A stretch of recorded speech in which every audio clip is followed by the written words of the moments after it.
Start with some news stories. This one caught my attention. So I want to try this. I haven't tried it yet. But apparently Microsoft Remote Desktop Protocol lets you log in with old passwords that have been changed.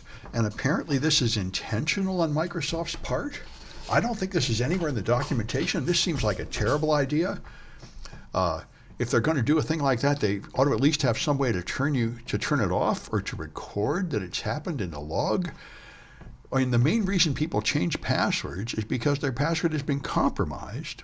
Well, to be fair, the main reason people actually change passwords is because people force you to change your password every 30 days or something, which, by the way, is not recommended and not a good idea anymore. But many of the people I consult for have not learned this, and it is standard. They all make you change your password every 30 days, even though I think 2 or 3 years ago, the government that once recommended that has now said, no, don't make people do that. That just sort of irritates people and makes them choose stupid passwords and write them down in bad places and such.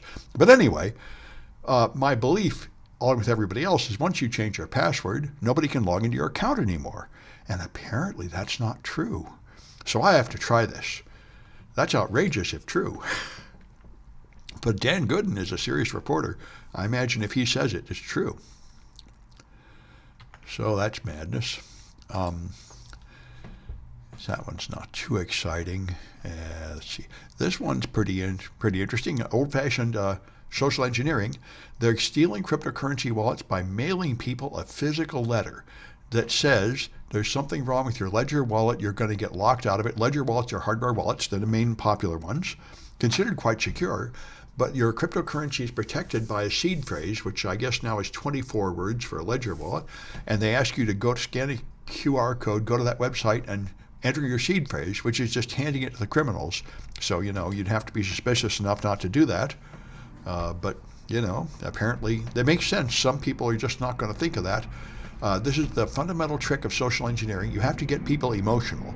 So you have to tell them something that will get them scared and think it's an emergency, and to override their natural caution that says, there's a defect in the wallet, you're going to lose access to your seed phrase within like a couple of days, you're going to lose all your money if you don't check this right now, something like that. Will get them excited, and then they'll do something stupid in the haste of the moment. So I have not been going to RSA. I could only get in the college day anyway this year. I don't have a way to get in the other days. But apparently Kristi Noem was a keynote, which is a very RSA-like decision. Now, the liberals and Democrats in the world are generally disgusted. They don't want to hear from this woman at all because she's pretty horrible, posing in front of El Salvador prisoners and pretty much being a fascist lunatic. But it is very true of RSA. RSA is very, very corporate. It's all about big money, and almost all the big corporations are just into cooperating with the government, no matter who they are, never resisting, never complaining, because they're just about making money. And they think the best way to make money is to butter up the government. And what they say here about her speech, it actually sounds like she said pretty good things. Now, I don't know if they carefully whitewashed this report, but it sounds logical. She wants to call for reauthorization of cyber information sharing law, which we've had. I'm not sure it had a lot of good effect, but one of the problems with cybersecurity threat intelligence in America is that if you want to report, if somebody attacks you over the network and they come in with a vulnerability or something and you have like PCAPs showing how they did it, companies can't share that with other companies because that would include some information about real customers, like their IP addresses and such. And so people have tried on occasion to find a way to anonymize data, but it's been shown that that's really quite ineffective. And the point of this law was that it gave them some kind of cover. So if you shared it with another company for the purpose of warning them about a threat, you would not be prosecuted for having leaked out customer data. And that's the idea. We really need that. They have it in Europe, and apparently it's quite effective there. So that's not a bad idea. Anyway, then she talks about CISA. And really what she said about CISA was not insane here. She said, we're not going to destroy CISA, which is a very valuable government agency. We're just going to get them out of the business of detecting false statements and misinformation on the web, which they've been trying to do on the grounds that we don't want a government department, a ministry of truth, which is probably true. I mean, it's a shame that people publish so many lies, especially Republicans, but the fact is putting the government in charge of detecting lies usually makes things worse because they will just push pro-regime propaganda. So anyway, those are the main points they have in this article, and I must say I tend to agree with them, although I think Kristi Noem is a monster, and most of what she does is horrible. The stuff she said here sounded kind of reasonable. And so Chris Krebs, for example, I mentioned before, I'm sure, Chris Krebs was the CISA head in the first Trump term, but he made the fatal mistake of saying that the 2020 election was well protected and we did not get hacked by foreign attackers. And that made Trump hate him forever because Trump has the big lie claiming that he really won in 2020 and the election was rigged. And so he's punishing him now that he's back in office by revoking his security clearance and that of the company he works for, basically putting them out of business since that company was providing cybersecurity services for government customers and therefore needed a security clearance. And this, like everything Trump's doing, is like a mafia boss. It's all like a protection racket. He's going to take California's EPA money. He's going to take California's FEMA money away.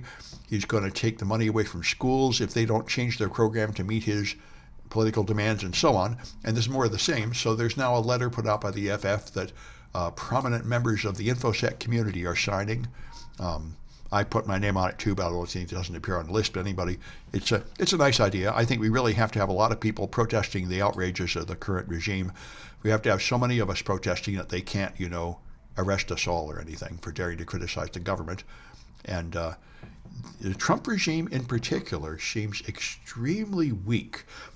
They will try to do terrible things, but as soon as there's even a little bit of pushback or protest, they will back off.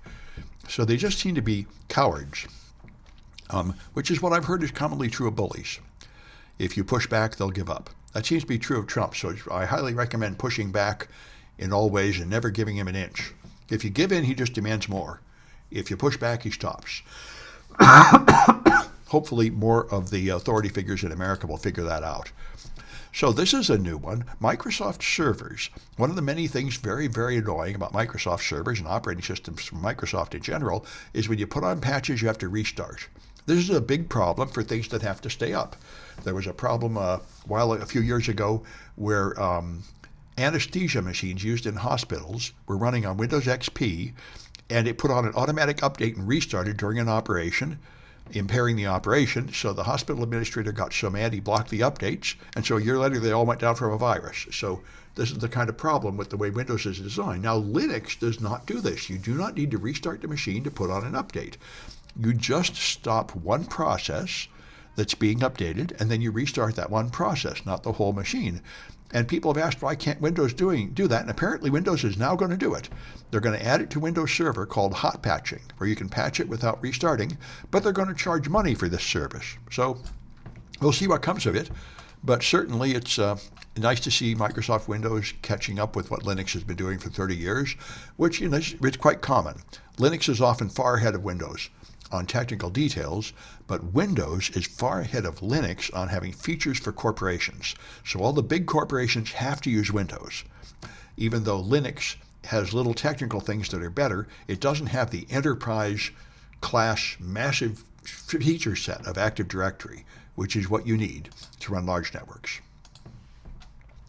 So here's a good explanation on Ars Technica of what Google's been doing, and I've been talking about for about a week. You can give it a made-up quote, like they have one, you can't lick a badger twice. If you ask Google's AI about that, it will, and say, this is a saying, what does it mean? It will make up a plausible explanation of the saying, even though that's not a real saying. And this is, he explains pretty clearly why this happens, which I would expect this to happen too. The way large language models work is they turn the words into numbers and they draw a sort of curve fit through the numbers to see the pattern of the words and then project what words should logically come after that. They don't have any way to know whether what they're saying is true. So they will always give a plausible answer to every question, and they don't know whether it's right or wrong. That's one of the fundamental weaknesses of large language models.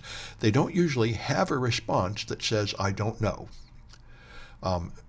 Instead, they just create an answer for any question that comes in. And it always looks good, even if it's completely made up. Anyway, so ChatGPT apparently has recently been overly sycophantic. It's been praising people, saying, oh, what an intelligent question. Oh, you must be a genius. Nobody ever asked such a smart question. And that's irritating people, so they're rolling back the update. It would be interesting to know what update caused that, but ChatGPT is not open source, so we don't really know. Anyway, they're turning it off, and that's enough of the news. Let me stop this.